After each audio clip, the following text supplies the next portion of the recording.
Óscar, ¿qué tal? ¿Cómo estás?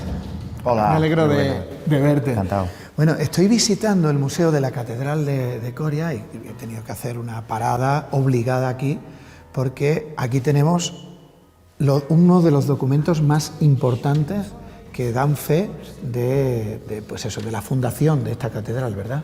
Sí, aquí tenemos el documento, el privilegio de Alfonso X el Sabio, que es lo que nosotros consideramos como el documento fundacional de la catedral. Está firmado en Sevilla el 30 de abril del año 1261 y lo que hace Alfonso X es confirmar privilegios anteriores. Y a partir de aquí es cuando nosotros consideramos los muros primitivos de la catedral o de la primera catedral de este momento. Podemos decir, Óscar, que entonces esta es la piedra clave, ¿no?, de la fundación de esta catedral, digamos que es sobre la que se sustenta simbólicamente todo este edificio. Totalmente. Claro. Es decir, es el documento base para nosotros. Óscar, y estamos también, viendo una pieza muy importante, las reliquias en su momento en la Iglesia Católica, y concretamente aquí en Coria fue algo muy profuso, ¿no?, porque aquí hay muchísimas reliquias, pero esta, digamos, es la más importante sin ninguna duda de todas las que posee la Catedral de Coria. ¿De qué se trata esta reliquia? Tenemos aquí el mantel sagrado de Coria, el mantel que, bueno, según la tradición, según leyendas, según algunos escritos que tenemos nosotros en el archivo, pues lo relacionan con el mantel de la Última Cena. La Última Cena. Es decir, la pieza, desde el punto de vista de lo que representa, es extraordinaria. Estamos delante de una de las piezas más interesantes probablemente que hay en el mundo a día de hoy. De lo que es el cristianismo y dentro de todo lo que es el contexto de las reliquias. Y el mantel ha empezado a despertar un interés inusitado fundamentalmente a partir de 1960. En 1960, Gómez Moreno, con una serie de profesores, se lo llevan a Madrid para hacer un estudio científico. Un año después publican un libro. El libro lo hace Miguel Muñoz de San Pedro, el conde de Canilleros, y en el libro comenta Miguel Muñoz de San Pedro que por la estructura, la composición del tejido y demás, estaríamos delante de una pieza con una antigüedad muy próxima al siglo I. En el año 2000, un equipo científico de la Universidad de Colorado, en Estados Unidos, ellos piden permiso al Cabildo Catedralicio para poder venir a analizar la pieza.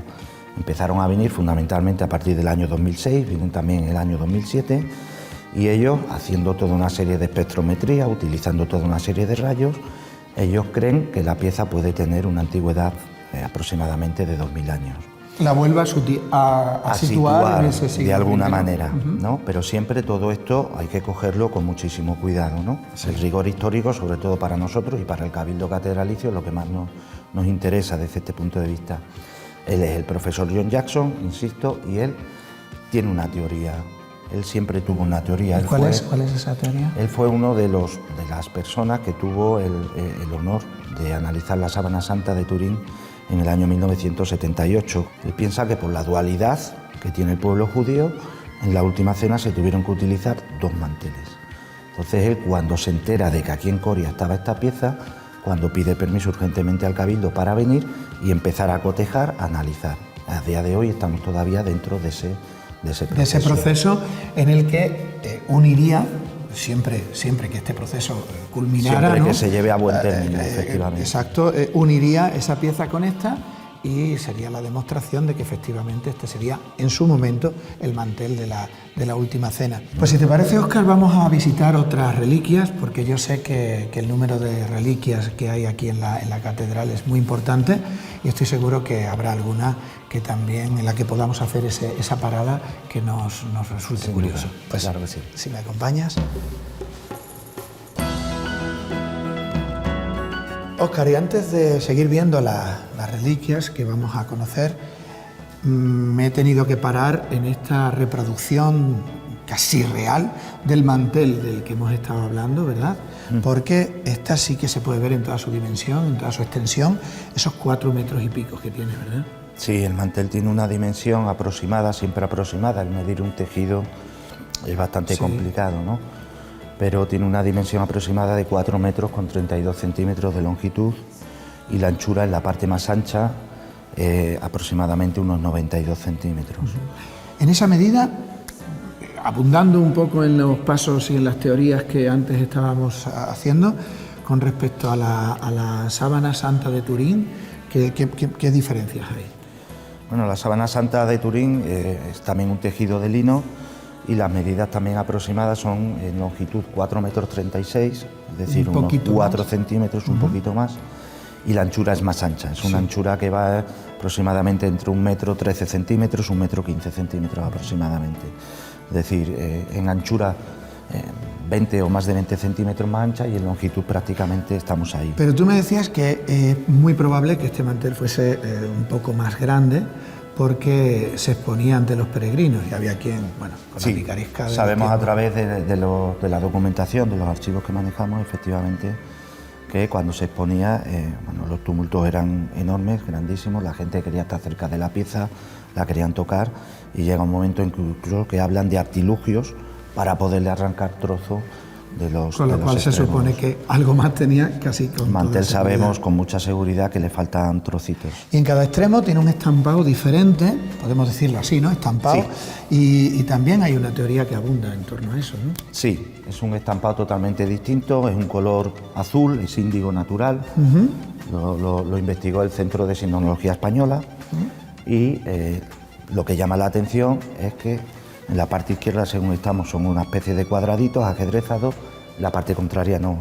Entonces a nosotros eso nos llama mucho la atención, los extremos cortos que sean distintos, y hay una teoría dentro de expertos en el mundo judío que dicen que los judíos en las cenas de Pascua, que es lo que realmente fue la última cena, reservaban siempre y siguen reservando un lugar para la venida del profeta. ¿Y eso explicaría esa diferencia en el estampado? Esa sería una posibilidad dentro de las que pueda haber. Siempre hablamos de las posibilidades. Siempre desde el punto de vista hipotético. Pues ahora, si te parece, sí, vamos a ver estas reliquias que me quieres enseñar. Muy bien, perfecto.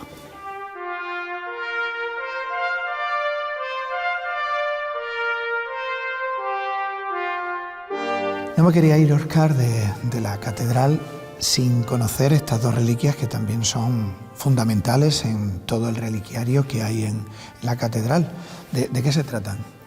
Se tratan de una espina de la corona de la crucifixión y de un lignum crucis, es decir, sería un trozo del madero de esa misma crucifixión. Vemos en el viril como hay una serie de astillitas donde, bueno, pues supuestamente pertenecerían a la cruz de Cristo. Ambas reliquias debieron suscitar también mucho interés a la hora de peregrinar hasta esta catedral, ¿verdad? Nosotros, por lo que sabemos, sobre todo en la documentación de la catedral, fundamentalmente han ido unidas estas reliquias en los documentos que tenemos, la mayor parte de las veces con el mantel, pero el lignum crucis, fundamentalmente el lignum crucis, es una reliquia que aparece ya citada en una bula papal, en la bula papal que nosotros tenemos de referencia. Sí. Es una bula de principios del siglo XV, donde nos habla ya de las peregrinaciones. La gente, esto era un centro de peregrinación, venían peregrinaje a venerar las reliquias. Nosotros pensamos que dentro de ese conjunto de reliquias estaría el mantel, pero la reliquia que se cita es el lignum crucis. Y se cita el lignum crucis porque el documento, que es sensacional para nosotros, nos dice un día, nos habla de un día, es decir, las peregrinaciones a esta catedral, ¿cuándo eran? El 3 de mayo. ¿Y el 3 de mayo qué relación tiene con el lignum crucis? Mucha. El 3 de mayo es el día que tradicionalmente se considera como el día de la invención de la cruz.